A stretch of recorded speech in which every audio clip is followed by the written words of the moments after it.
আসসালামু আলাইকুম। Genius construction engineering টিমসের পক্ষ থেকে আপনাদেরকে স্বাগতম। আমি সাথে আছি ইঞ্জিনিয়ার টিপু। যে স্টিল বিল্ডিং একেবারে গাঁথনি হচ্ছে সাইড ওয়ালে, তো দেখানোর ট্রাই করব। আর গাঁথনির ক্ষেত্রে আপনারা যে গাঁথনি দুইটার যে জয়েন্ট আছে সেটা 1 সেন্টিমিটার, হাফ ইঞ্চি পাকা রাখার চেষ্টা করবেন। আর গাঁথনি করার আগে ইটগুলা সব 10-12 ঘন্টা ভিজিয়ে রাখবেন আগের দিন, তাহলে গাঁথনি স্ট্রং হয়।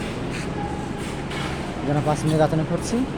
আমাদের স্টিল বিল্ডিংয়ের সাইডে যে আমরা গাঁথনি করি, এই জন্য একটা কলাম দেওয়ার প্রয়োজন। এই যে স্টিলের সাথে তো ইটগুলো জয়েন্ট হবে না, এর জন্য আমরা একটা কলাম দিচ্ছি 5 ইঞ্চি বাই 10 ইঞ্চি ছোট্ট কলাম 12 মিলি রড দিয়ে দিচ্ছি। এই যে ভিতরে দেখতে পাচ্ছেন কলামটা, এই কলামটা দেওয়ার কারণ ওই যে উপরে আমরা লিন্টেল আবার দিব, এই যে দুইটা ওয়াল অ্যাডজাস্ট হওয়ার জন্য কলাম দিয়ে। এই যে নিচে তো কলাম স্টিলের সাথে অ্যাডজাস্ট হবে না, এই জন্য এই কলাম দিয়ে আমরা এটা অ্যাডজাস্ট করে নেব। কলাম প্রত্যেকটা স্টিল বিল্ডিংয়ের সাইডে এরকম কলাম দেওয়া প্রয়োজন। আর ডিজাইন করার সময় ইঞ্জিনিয়ার এমনিতেই কলাম দিয়ে দেয়। আমরা দেওয়ার ট্রাই করছি সব জায়গায়।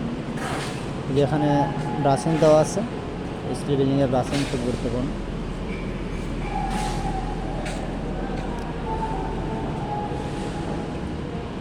এই যে আমরা বিম দিছি এখানে, আর এখানে এই যে আমরা ডালাই দিয়ে দিছি কলামে।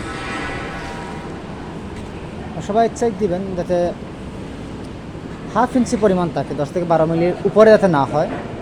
মানে গ্যাপগুলো যদি বেশি হয় তাহলে দেয়াল স্ট্রং হয় না। চেক দিবেন যাতে হাফ ইঞ্চি থাকে। নতুন যারা আছেন সবাই সুন্দর করে চেক দিবেন। আমার ভুল দুটি যদি হয় এগুলা কমেন্ট বক্সে জানাতে পারেন, আমরা সুতরাং ট্রাই করবো। সবাই ভালো থাকেন, সুস্থ থাকেন। আসসালামু আলাইকুম।